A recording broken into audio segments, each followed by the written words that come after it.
ಒಂದು ಅನೇಕರು ಫಸ್ಟ್ ಈ JP ಸ್ಟ್ಯಾಚ್ಯೂ ವಿಚಾರ ಹೇಳಿದ್ದಾರೆ. JP ಪಾರ್ಕ್, ಆ JP ಸ್ಟ್ಯಾಚ್ಯೂ ಬಗ್ಗೆ ಫಸ್ಟ್ ನಮ್ಮ ಸಂಸ್ಥೆಯವರೆಲ್ಲ ಕೂಡ ಅವರೆಲ್ಲ ಕೇಳಿಕೊಂಡು ಅದು ಆಗಬೇಕು.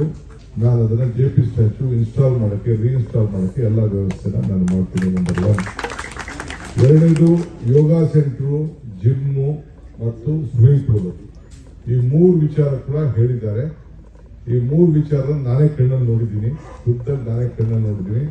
ಆ 3 ಕೂಡ ರೆಸ್ಟೋರ್ ಮಾಡಲಿಕ್ಕೆ, ಹೊಸದಾಗಿ ರಿಪೇರ್ ಮಾಡಲಿಕ್ಕೆ ಈ ಮೆಟ್ರೋ ಇದೇನೋ ಒಂದು ಸಣ್ಣ ರೈಲ್ ಏನೋ ಮಾಡಿದ್ದಾರೆ, ಅದನ್ನು ನಿಲ್ಲಿಸ್ಬಿಟ್ಟಿದ್ದಾರೆ. ಇದನ್ನೆಲ್ಲ ನೋಡಿ ನನ್ನ ಮಕ್ಕಳು ಆಟ ಆಡೋ ಜಾಗಕ್ಕೆ ಕೂಡ ನಾನು ಹೋಗಿ ನೋಡಿದೆ. ಎಲ್ಲ ಅರ್ಧಕ್ಕೆ ಸಾಮಾನು ಹಾಕ್ಬಿಟ್ಟಿದ್ದಾರೆ. ಆ ಪಾಪ ಮಕ್ಕಳು ಹೋಗಕ್ಕೆ ಬಹಳ ಡೇಂಜರು. ಇಂಥ ಒಂದು ದುರ್ವ್ಯವಸ್ಥೆಯಲ್ಲಿ ಇದೆ. ಇದನ್ನೆಲ್ಲ ಕಂಪ್ಲೀಟ್ ನಾನೇ ಶೂಟ್ ಮಾಡಿಸಿದ್ದೀನಿ, ನಾನೇ ಕಣ್ಣಲ್ಲಿ ನೋಡಿದ್ದೀನಿ.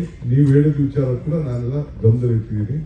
ನಿಮ್ಮೆಲ್ಲ ಗ್ರೀವೆನ್ಸಸ್ಗೂ ಮತ್ತೆ ನಮ್ಮ ಅಧಿಕಾರಿಗಳು ನಿಮ್ಮ ಹತ್ರ ಫೋನ್ ಮಾಡಿ ಒಂದು ಲಿಸ್ಟ್ ಮಾಡಿಕೊಂಡು ಪ್ರತಿಯೊಂದು ಕೂಡ ಅಟೆಂಡ್ ಮಾಡೋಂಥ ಕೆಲಸ ನಾನು ಮಾಡ್ತೀನಿ. ಎರಡನೇದು ರಾಜ್ಕುಮಾರ್ ರಸ್ತೆ, ಅಲ್ಲಿ ಗಾರ್ಬೇಜು, ಗಂಗಮ್ಮ ಸರ್ಕಲ್ ಇಂದ ಬ್ರಿಜಿ ಸರ್ಕಲ್ ರಸ್ತೆ ಇವೆಲ್ಲ ಕೂಡ ಹೇಳಿದಿರಿ. ಕೆಲವು EM ಸರ್ಕಲ್ ರೋಡು ಡಿಮಾಲಿಷನ್ ಬಗ್ಗೆ, ಅಂಡರ್ ಪಾಸ್ ಬಗ್ಗೆ ಕೂಡ ತಿಳಿಸಿದ್ದೀರಿ. ಮಂಗನಪಾಳ್ಯದಿಂದ JP ನಗರ ಆ ಅಂಡರ್ ಪಾಸ್ ಕೂಡ ತಿಳಿಸಿದಿರಿ. ಮತ್ತು ಇನ್ನು ಅನೇಕ ವಿಚಾರಗಳೆಲ್ಲ ತಾವೆಲ್ಲ ತಿಳಿಸಿದಿರಿ. ಇದನ್ನು ಕೂಡ ಖಂಡಿತ ನಾವು ಅಟೆಂಡ್ ಮಾಡ್ತೀವಿ. ನಮ್ಗೇನು ಇವತ್ತು ಬಂದ ಉದ್ದೇಶ ಏನಪ್ಪಾ ಅಂದ್ರೆ, ಇದು ಬೆಂಗಳೂರು ಪ್ಲಾನ್ ಸಿಟಿ ಅಲ್ಲ, ಮೊದಲೇ ಇದು ಅನ್ಪ್ಲಾನ್ ಸಿಟಿ. ರೆವಿನ್ಯೂನೆಲ್ಲ ಕಾರ್ಪೊರೇಷನ್ ಆಗಿ ಕನ್ವರ್ಟ್ ಆಗಬೇಕು. ಕೆಲವೆಲ್ಲ ಪ್ಲಾನ್ ಏರಿಯಾ ಇದೆ, ನಾನು ಇಲ್ಲ ಅಂತ ಹೇಳೋದಿಲ್ಲ. ಸೊಸೈಟಿಗಳು ಮಾಡಿದ್ದಾರೆ, ಕೆಲವು BDAಗಳು ಮಾಡಿದ್ದಾರೆ, ಇನ್ನೊಂದು ಮಾಡಿದ್ದಾರೆ. ಇದು ನಾವೇನಾದ್ರು ಮಾಡಿ ಬದಲಾವಣೆ ಮಾಡಬೇಕು. ಇಷ್ಟು ದೊಡ್ಡ ಹಿಂದೆ ಪಾಪ ಎಲ್ಲರೂ ಬಹಳ ಜನ ನಮ್ಮ ನಂಜುಂಡಪ್ಪನವ್ರ ಬಗ್ಗೆ ಬಹಳ ಗೌರವ ವ್ಯಕ್ತಪಡಿಸ್ತಾ ಇದ್ರು. ಅವ್ರ ಕಾಲದಲ್ಲಿ ಎಲ್ಲ ಆಯ್ತು ಅಂತ ಹೇಳಿ ಇದು ಇಂಥವೇ ಉಳ್ಕೊಳ್ಳೋದು ಶಾಶ್ವತವಾಗಿ. ಇಂಥ ಯಾರು ಸೇವೆ ಮಾಡಿರ್ತಾರೆ, ಸರ್ವಿಸ್ ಮಾಡಿರ್ತಾರೆ, ಯಾವುದೇ ಪಾರ್ಟಿ ಇರಲಿ ಅದು ಉಳ್ಕೊಳ್ತದೆ. ಅದನ್ನ ನಾನು ಅವ್ರಿಗೆ ಗೌರವ ಖಂಡಿತ ಕಳಿಸ್ಕೊಳ್ಬೇಕು. ನಿಮ್ಮೆಲ್ಲರ ಪರವಾಗಿ ಬಹಳ ಜನ ನಾನು ವಾಕ್ ಹೋದಕ್ಕೆ ಕೂಡ ಮಧ್ಯೆ ಅವ್ರನ್ನ ನೆನೆಸ್ಕೊಂಡು ಹೇಳ್ತಾ ಇದ್ರು. ನನಗೆ ಜನಪ್ರತಿನಿಧಿಗಳಿಗೆ ಏನು ಗೌರವ ಕೊಡಬೇಕು ಖಂಡಿತ ನನಗೆ ಅರಿವಿದೆ. ರಾಜಕಾರಣ ಏನಾಗಲಿ, ರಾಜಕಾರಣದ ಗೆಲುವು ಸೋಲು ಇದೇ ಇರ್ತದೆ, ಯಾರು ಕಮೆಂಟ್ ಇಲ್ಲ. ಸೊ ಇದಕ್ಕೇನಾದ್ರು ಮಾಡಿ ನೀವೇ ಮುಂದಕ್ಕೆ ಇದಕ್ಕೊಂದು ಕೊನೆ ಉತ್ತರ ನೀವೇ ಕೊಡಬೇಕು, ನೀವೇ ಅಂಚೆ ಮಾಡಬೇಕು. ಇಂಥ ಪ್ರತಿನಿಧಿಗಳನ್ನ ಇಲ್ಲಿ ಇಟ್ಕೊಳ್ಳೋದು ಸರಿನಾ ಇಲ್ಲ ಅನ್ನೋದನ್ನ ನಿಮ್ ಬಿಟ್ಟಿದ್ದು. ನಾನು ಏನು ಹೆಚ್ಚಿಗೆ ಮಾತಾಡಕ್ಕೆ ಹೋಗುದಿಲ್ಲ. ಬಟ್ ಜನ ತೀರ್ಮಾನ ಮಾಡ್ತಾರೆ ಅಂತ ಜನದ ಮೇಲೆ ನನಗೆ ನಂಬಿಕೆ ಇದೆ. ಈಗ ಆಫೀಸರ್ಸ್ ಎಲ್ಲ ಕೂತ್ಕೊಂಡು ನಿಮ್ದು ಏನ್ ಗ್ರೀವೆನ್ಸಸ್ ಇದೆ ನಾವೆಲ್ಲ ಅಟೆಂಡ್ ಮಾಡಿದ್ವಿ, ಕಣ್ಣಲ್ಲಿ ನೋಡಿದ್ವಿ.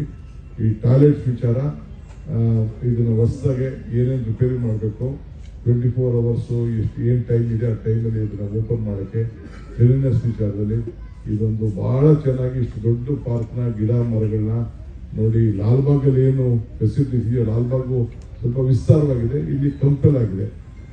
ಬಹಳ ಫೆಸಿಲಿಟೀಸ್ ಎಲ್ಲ ಕೂಡ ಇಲ್ಲೂ ಕೂಡ ಇದೆ. ಈ ನಾಗರಿಕರಿಗೆ ಇದನ್ನ ಸರಿಯಾದ ರೀತಿಯಲ್ಲಿ ಉಪಯೋಗಿಸ್ಕೊಂಡು ಮಾಡಲಿಕ್ಕೆ ಬಹಳ ದೂರದಿಂದ ಕೂಡ ಇಲ್ಲಿಗೆ ಬಂದು ಇದು ಉಪಯೋಗಿಸ್ಕೊಳ್ತಾ ಇದ್ದಾರೆ. ಇದನ್ನೆಲ್ಲ ನೀವೆಲ್ಲ ಕಾಪಾಡ್ತಾ ಇದ್ದೀರಿ. ನಿಮ್ಮ ಆಸ್ತಿ ಇದೆ, ನಿಮ್ಮ ಮಕ್ಕಳ ಆಸ್ತಿ ಇದನ್ನು ನೀವೆಲ್ಲ ಸೇರಿ ಕಾಪಾಡಬೇಕು. ಒಳ್ಳೆ ಕಾರ್ಪೊರೇಷನ್ನ ಇದನ್ನ ಒಂದೇ ಕಾರ್ಪೊರೇಷನ್ ಇಲ್ಲಿ ಕೆಲಸ ಮಾಡೋಕೆ ಆಗುದಿಲ್ಲ ಅಂತೇಳಿ ನಾನು 5 ಕಾರ್ಪೊರೇಷನ್ ಮಾಡಿದ್ದೀನಿ. 5 ಕಾರ್ಪೊರೇಷನ್ ಟ್ರಾಫಿಕ್ ಬಹಳ ದಟ್ಟಣೆ ಆಗ್ತಾ ಇದೆ. 1,20,00,000 ಇತ್ತು, ಈಗ ತಿಂಗಳಿಗೆ 1 ಲಕ್ಷ ಆಡ್ ಆಗ್ತಾ ಇದೆ. 1 lakh vehicles daily 3,000 vehicles registration ಆಗ್ತಾ ಇದೆ. ಅಂದ್ರೆ 1 ಲಕ್ಷ ವೆಹಿಕಲ್ ತಿಂಗಳಿಗೆ ಆಡ್ ಆಗ್ತಾ ಇದೆ. ಅಂದ್ರೆ ವರ್ಷಕ್ಕೆ 12 ಲಕ್ಷ ಆಡ್ ಆಗ್ತದೆ. ಅದೇ ರೋಡು, ಅದೇ ವೆಹಿಕಲ್, ಏನೇನೋ ಮಾಡ್ತಾ ಇದೀವಿ. ಮೆಟ್ರೋ ಹ್ಯಾಡ್ ಮಾಡ್ತಾ ಇದೀವಿ, ಡಬಲ್ ಡೆಕ್ಕರ್ ಸೇರಿಸ್ತಾ ಇದೀವಿ, ಅಂಡರ್ ಪಾಸ್ ಮಾಡ್ತೀವಿ. ಇವೆಲ್ಲ ಒಂದೇ ದಿನಕ್ಕೆ ಮಾಡುವಂತ ಕೆಲಸ ಇಲ್ಲ. ಈಗಲೇ ನೋಡಿ ಏನಿದೆ, 10 ವರ್ಷ 12 ವರ್ಷದಿಂದ ಅದರ ಪೆಂಡಿಂಗ್ ಇದೆ. ಪಾಪ ಲಾಯರ್ಗಳೆಲ್ಲ ಬಂದು ಭೇಟಿ ಮಾಡಿದ್ರು, ಅವ್ರ ಪರಿಸ್ಥಿತಿ ಹೇಳ್ಕೊಂಡು. ಆಮೇಲೆ ಹೆಣ್ಮಕ್ಳು ಕೂತ್ಕೊಳ್ಳೋಕೆ ಜಾಗ ಇತ್ತು, ಆ ಜಾಗಕ್ಕೂ ಕೂಡ ಈಗ ತೊಂದರೆ ಆಗಿದೆ. ವಯಸ್ಸಾದ ಹೆಣ್ಮಕ್ಳು ಕೂತ್ಕೊಂಡು ಚರ್ಚೆ ಮಾಡೋಕ್ಕೆ ಎಲ್ಲ ಕೂಡ ಇಲ್ಲೆಲ್ಲ ಒಂದು ದೊಡ್ಡ ಅವಕಾಶ ಇತ್ತು, ಅದೆಲ್ಲ ಇಲ್ಲ. ಬಟ್ ಏನು ಹೊಸದಾಗಿ ಮಾಡೋದಕ್ಕಿಂತ ಫಸ್ಟ್ ಈಗ ಇದ್ದ ಹಾಳಾಗಿರೋದನ್ನ ರೆಸ್ಟೋರ್ ಮಾಡೋಕ್ಕೆ ಕಮಿಷನರ್, ಇವರು ಹೊಸ commissioner, very seasoned IAS officer, youngsters ಬಂದಿದ್ದಾರೆ. ಅವರು ಕಣ್ಣು ನೋಡಿದ್ದಾರೆ ನನ್ನ ಜೊತೆ. ನಮ್ಮ GBA ಕಮಿಷನರ್ ಕೂಡ ಇಲ್ಲಿದ್ದಾರೆ, ಅವ್ರಿಗೂ ಬಹಳ ಅನುಭವ ಇದೆ. ಮಿಕ್ಕಿದ್ದು ನಮ್ಮ ಲತಾ ಅಂತ ಅವರು ಅಸಿಸ್ಟೆಂಟ್ ಇದ್ದಾರೆ, ಅವರು DC ಆಗಿ ಕೆಲಸ ಮಾಡಿದ್ದಾರೆ. ನಮ್ಮ ರೂರಲ್ ಡೆವಲಪ್ಮೆಂಟ್ ಅಲ್ಲಿ ಬಹಳ ಒಳ್ಳೆ ಹೆಸರು ತಂದಿದ್ದಾರೆ. ಅವರು ಕೂಡ ಇವೆಲ್ಲ ನೋಡಿ, ಮತ್ತು ನಮ್ಮ ಇಂಜಿನಿಯರ್ಸ್ ಕೂಡ ಎಲ್ಲ ಇದ್ದಾರೆ, ಎಲ್ಲ ಇದನ್ನೆಲ್ಲ ಕಣ್ಣಲ್ಲಿ ನೋಡಿದ್ದಾರೆ. ನಾನು ಯಾರ ಕಿವಿಯಿಂದ ಕೇಳೋದು ನಂಬಿಕೆ ಇಲ್ಲ, ನನಗೆ ಕಣ್ಣಲ್ಲಿ ನೋಡೋದು ಮಾತ್ರ ನನ್ನ ನಂಬಿಕೆ. ಈ ಎಲ್ಲ ಕೆಲಸನ ನಾನು ಕಣ್ಣಲ್ಲಿ ನೋಡಿದ್ದೀನಿ ನಾನು. ಸೊ ಇದನ್ನ ಪ್ರತಿಯೊಬ್ಬಕ್ಕೆ ಮತ್ತೆ ನಾನು ಮಾಡ್ತೀನಿ, ವಿಶ್ವಾಸ ಇರಲಿ. ತಾವು ನನ್ನ ಕೆರೆಗೆ ಬಂದು ಇಷ್ಟು ಜನ ನಾಗರಿಕರು ಬಂದು ತಾವೆಲ್ಲ ಹೇಳ್ಬಿಟ್ಟಿದ್ದೀರಿ. ನನಗೆ ಏನಪ್ಪ ಅಂತಂದ್ರೆ, ಬಂದು ಪ್ರತಿನಿಧಿಗಳಿಗೆ ಪಾಪ ಎಮ್ಮೆಲ್ಎ ಅವಕಾಶ ಇದೆ, ಸ್ಟೇಟ್ ಮೇಲೆ ಕರೆದಿದ್ದೀವಿ. ಇದೇನು ಗೌರ್ಮೆಂಟು ನಾನು ಭೇಟಿ ಮಾಡೋದಕ್ಕೆ ಯಾರಿಗೂ ನಾನೇನು ಇಲ್ಲಿ ಊರ ತರ ಹಾಕಂತ ವ್ಯವಸ್ಥೆ ಇಲ್ಲ. ನನಗೂ ಯಾರು ಊರ ತರ ಯಾರು ಹಾಕಿಲ್ಲ. ನೀವು ನಾಗರಿಕ ಯಾರೋ ಬಂದಿದ್ದೀರಿ, ಊರೆಲ್ಲ ಕೊಟ್ಟಿದ್ದೀರಿ, ವಿಶ್ ಮಾಡಿದ್ದೀರಿ. ಇಲ್ಲಿ ನನಗೇನು ಅವಶ್ಯಕತೆ ಏನಿಲ್ಲ. ಅದು ನಾವೆಲ್ಲ ನಾಗರಿಕರು ಬಂದಂಗೆ ಬಂದು ನಾಗರಿಕರ ಹತ್ರ ಮಾತಾಡಕ್ ಬಂದಿದ್ದೀನಿ ನಾನು. ನಾನು ಚೀಫ್ ಡೆಪ್ಯೂಟಿ ಚೀಫ್ ಬೇರೆ ವಿಚಾರ. ನನಗೆ ಜವಾಬ್ದಾರಿ ಇದೆ. ಬೆಂಗಳೂರು ಒಂದು ಹೊಸ ರೂಪ ಕೊಡಬೇಕು, ಜನರ ಸಮಸ್ಯೆ ಸ್ಪಂದಿಸಬೇಕು. ಈ ಯಾವ ಎಲೆಕ್ಷನ್ ಇಲ್ಲ, ಇನ್ನ ಎಲೆಕ್ಷನ್ ಇರೋದು 2 ವರ್ಷ ಆಗ್ತದೆ, ಆಮೇಲೆ ನೋಡ್ಕೋಣ. ಈಗ ಒಂದೊಂದೇ ನಾನು ಎಲ್ಲ ಕಾರಣ ಲಾಲ್ಬಾಗ್ ಹೋಗಿದೆ, ಎಷ್ಟು ಪಾಪ ನಾಗರಿಕರು ಎಷ್ಟು ಸಂಯಮದಿಂದ ಬಿಹೇವ್ ಮಾಡಿದ್ರು. ಅಲ್ಲೂ ಎಮ್ಮೆಲ್ಎಗಳು ಬಂದಿದ್ರು, ಎಷ್ಟು ಸಂಯಮದಿಂದ ಬಿಹೇವ್ ಮಾಡಿದ್ರು. ಇವೆಲ್ಲ ನನಗೆ ಇಲ್ಲಿ ನನಗೆ ಪಾಪ ನೀವು ಎಂತ ಈ ನರಕದಲ್ಲಿ ಬದುಕ್ತಾ ಇದ್ರಿ ಅನ್ನೋದು ನನಗೆ ಮನಸ್ಸಿಗೆ ನೋವಾಗ್ತಾ ಇದೆ. ಇಲ್ಲಿ ಅದನ್ನ ಸೈಡ್ಗೆ ಬಿಟ್ಬಿಡಿ. ಪಾಪ ಎಲ್ಲ ಪೊಲೀಸ್ ಅವರೆಲ್ಲ ಸ್ವಲ್ಪ ಶಾಂತಿಗೆ ತೆಗೆದುಕೊಂಡು ಬಂದು ಬಂದ್ಬಿಡಿದೆಲ್ಲ ಮಾಮೂಲಿ ಇದು, ನಾವೆಲ್ಲ ಫೇಸ್ ಮಾಡ್ಕೊತೀವಿ. ಅದೆಲ್ಲ ನಿಮ್ಗೆ ಇದು ಬಹಳ ವ್ಯತ್ಯಯ ಆಗಿದೆ ಅನ್ನೋದು ಕೂಡ ನನಗೆ ಭಾವನೆ ಇದೆ. ಸೊ ಚಿಂತೆ ಮಾಡೋದು ಬೇಡ. ಲೆಟಸ್ ನೀವು ಏನೆಲ್ಲ ಹೇಳಿಕೆ ಇದ್ರಿ, ಗ್ರೀವೆನ್ಸಸ್ ಇದ್ದೀರಿ, ಅದನ್ನೆಲ್ಲ ಅಟೆಂಡ್ ಮಾಡ್ತೀವಿ. ಇನ್ನ ಏನಾದ್ರು ಗ್ರೀವೆನ್ಸಸ್ ಇದ್ರೆ 1533 ಆಮೇಲೆ ಹುಡುಗ ಹೇಳ್ತಿದ್ದ ಫಿಕ್ಸ್ ಮೈ ಪಾಟ್ ಹೋಲ್ ಅಂತ, ಫಿಕ್ಸ್ ಮೈ ಸ್ಟ್ರೀಟ್ ಅಂತ. ಅದಕ್ಕೂ ಕೂಡ ಯಾವ್ದಾದ್ರು ಹಿಂದೆ ಎಲ್ಲಿ ಕಸ ಇದೆ, ಎಲ್ಲಿ ಪಾಟೋಲ್ ಇದೆ, ನೀವು ನಾಗರಿಕರು ತಿಳಿಸಿ ಅಂತ ಯಾವ್ದಾದ್ರು ಕಾಲದಲ್ಲಿ ಇರ್ತಾ ಇದ್ದು, ನಾನು ಅದಕ್ಕೆ ಅವಕಾಶ ಮಾಡ್ಕೊಟ್ಟಿದ್ದೆ. ನಂಗೇನು ಇದಕ್ಕೆ ಏನಿಲ್ಲ. ನಾವು ತಪ್ಪು ಮಾಡಿದ್ರೆ ಅದನ್ನ ಮಾಡಬೇಕು, ನಮ್ಮ ಡ್ಯೂಟಿ ಅದು. ನೀವು ಹೇಳ್ಬೇಕು, ನಮ್ಮ ಆಫೀಸರ್ಸ್ ಹೇಳಿದ್ವಿ, ಟ್ರಾಫಿಕ್ ಪೊಲೀಸ್ ಅವ್ರಿಗೂ ಹೇಳಿದ್ವಿ.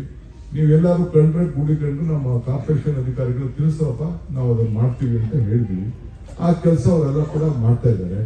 ಸೊ ಲೀಡರ್ಸ್ಗೂ ಹೇಳಿದ್ವಿ, ನಿಮ್ಗೂ ಹೇಳ್ತಾ ಇದ್ವಿ, ಇದು ಸಾರ್ವಜನಿಕರ ಹಕ್ಕು, ನೀವೆಲ್ಲ ಟ್ಯಾಕ್ಸ್ ಪೇಯರ್ಸ್, ನಿಮ್ಗೆ ಗೌರವ ಕೊಡಬೇಕಾದ್ರು ನಮ್ಮ ಡ್ಯೂಟಿ. ನಾನು ಕೆಲಸ ಮಾಡ್ತೀನಿ. ಇದಕ್ಕೆ ಏನೆಲ್ಲ ಈ ಗ್ರಾಂಟ್ಸ್ ಬೇಕು ಇದನ್ನೆಲ್ಲ ರಿಪೇರಿ ಮಾಡಲಿಕ್ಕೆ ಇದನ್ನು ಮುಂದುವರಿಸಿದೆ.